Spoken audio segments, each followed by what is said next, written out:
छत्तीसगढ़ में corona vaccine पहुंचने पर स्वास्थ्य मंत्री टीएस सिंहदेव ने कहा कि प्रदेश वैक्सीनेशन के लिए पूरी तरह से तैयार है।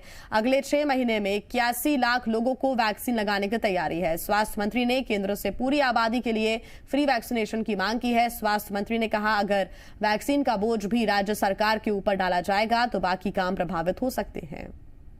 इंतजार खत्म हुआ और छत्तीसगढ़ में भी वैक्सीन पहुंच चुकी है। 3,23,000 वैक्सीन इस वक्त केंद्र से मिली है। वैक्सीनेशन को लेकर क्या तैयारियां हैं, हमारे साथ स्वास्थ्य मंत्री हैं।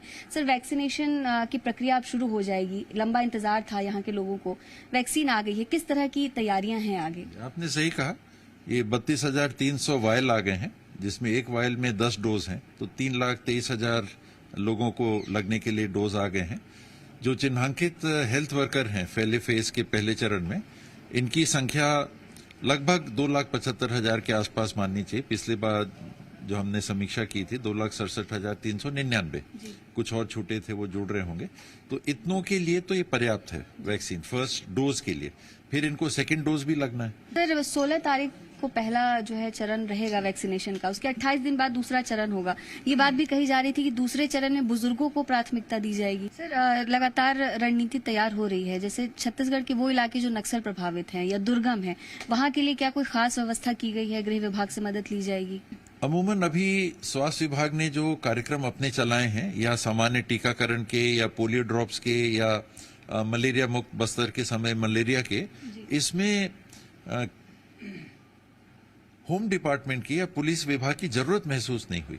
कहीं उनके साथ जाना पड़ रहा है, ऐसी स्थिति कहीं भी सुनने में नहीं आई। स्वास्थ्य विभाग के कार्यकर्ताओं को पहुंचने दिया गया, कोई बाधा नहीं थी। वो गए और उन्होंने लोगों से मिलके उनके ब्लड सैंपल लिए, मलेरिया के सबको चिन्हांकित किया, गोलियां खिलाई और वो वापस आए। तो कहीं कोई ऐसी अभी तक दिक्कत सुनने में नहीं आई। सर, आखिरी सवाल ये है कि 3,23,000 वैक्सीन तो हमें मिल गई है। अगले चरण के लिए आगे भी फ्री वैक्सीनेशन मिले, क्या इसे लेकर केंद्र से कोई बातचीत चल रही है या केंद्र की तरफ से कुछ जानकारी दी गई है? लगातार बातचीत भी, और हमारी मंशा शुरू से ही हम लोग भी बोलते रहे हैं, मैं भी बोलता रहा हूं कि ये अंतर्राष्ट्रीय और राष्ट्रीय आपदा है। उस परिस्थिति में देश को खड़ा होके और देश के नागरिकों के लिए वैक्सीन उपलब्ध करानी चाहिए। ये केंद्र सरकार को देना चाहिए, यानी इसमें कोई बीच की बात नहीं होनी चाहिए। सीधा केंद्र सरकार को राष्ट्रीय आपदा की स्थिति में, अगर बाढ़ आ जाता है, कोई प्राकृतिक आपदा आ जाती है, तो केंद्र सरकार तो नहीं कहती 60-40 करेंगे। केंद्र सरकार विशेष सहायता उपलब्ध कराती है आपदा की स्थिति के लिए केंद्र सरकार से। उस समय ये नहीं होता कि इतना राज्य सरकार लगाएगी, इतना ही, क्योंकि आपात स्थिति हो गई।